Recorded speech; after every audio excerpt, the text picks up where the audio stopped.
আমাদের প্রত্যেকের চিরস্থায়ী ঠিকানা কিন্তু এইটা। এই বিষয়ে কি কারো কোনো সন্দেহ আছে? দেখেন, এই মানুষটা যখন পৃথিবীতে ছিল তখনও পৃথিবী চলছে, আর এখন যখন নাই, পৃথিবী কিন্তু থেমে নাই। ছেলে মেয়ে, আত্মীয় স্বজন, পরিবার পরিজন দিব্যি কিন্তু তাদের সংসার চালিয়ে যাচ্ছে, পৃথিবীতে খেয়ে পরে বেঁচে আছে। ওনার জন্য কোনো কিছু থেমে নাই।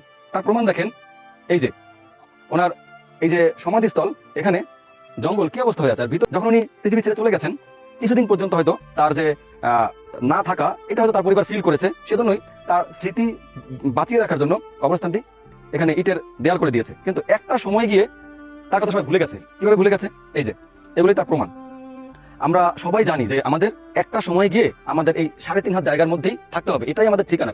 তারপরেও আমরা ধরেন ব্যবসায়ী যারা আছি, তারা ওজনে কম দেই, হারাম ব্যবসা করি, ধরেন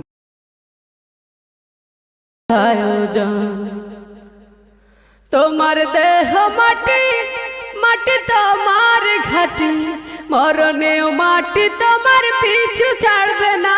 তোমার দেহ মাটি, মাটি তোমার ঘাটি, মরণেও মাটি তোমার পিছু ছাড়বে না।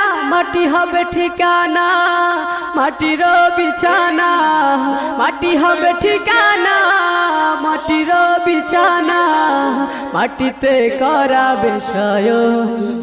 ও মন কার লাগিয়া, ও মন কার লাগিয়া করছো তুমি এত আয়োজন।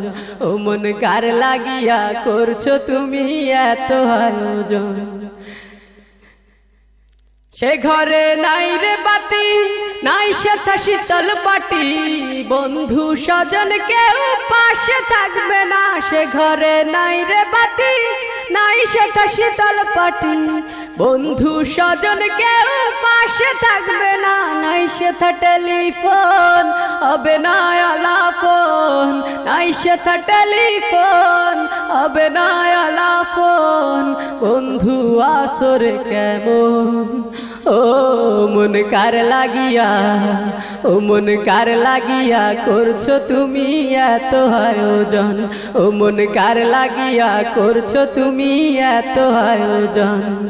কে জানে কার চলে যাবার ডাক আসে কখন, তখন আধার করে একলা তোর দিবর দাপন। ও মন কার লাগিয়া, ও মন কার লাগিয়া করছো তুমি এত আয়োজন। ও মন কার লাগিয়া করছো তুমি এত